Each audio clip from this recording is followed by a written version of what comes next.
I don't know no other way to say this. Technicians, please hear me out. Nobody, nobody likes to get their vehicle back. The light hasn't been reset or the sticker hasn't been replaced on the windshield.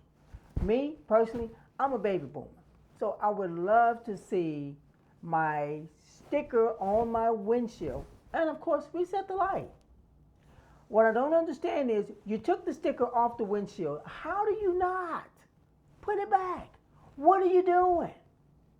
Number one, you're not focused because this is a pet peeve with a lot of people. Some people don't care, but I'm one to care, okay? I come from a generation that we didn't have all these lights and gadgets and stuff telling us what to do. We had that. We had pen and paper.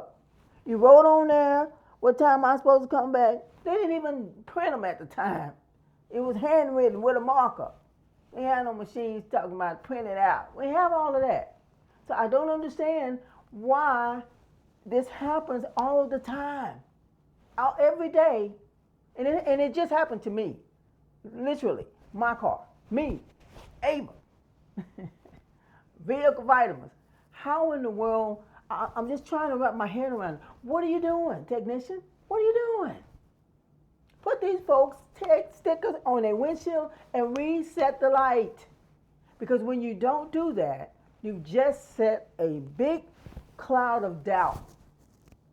And it's huge. Nobody wants to feel like you didn't do their oil change or you didn't change their filter just from you not replacing the sticker. It throws all kind of thoughts into our heads and into the mind of the person whose vehicle you did not reset their light or what? Replace the sticker. You do it all day long, every day. I'm just trying to tell you. So if you would, please, technicians, pay a lot more attention, a lot more detail in what you're doing. Because I'm going to tell you something about a vehicle. Our lives are in these cars. Our families are in these cars. Okay? And it is a safety concern. So please, please, I'm asking you, make sure, I don't know what you can do. I don't know if you, just check your work. Check your work. But not putting that sticker on and not resetting that light, and that's what they're there for, that's unacceptable.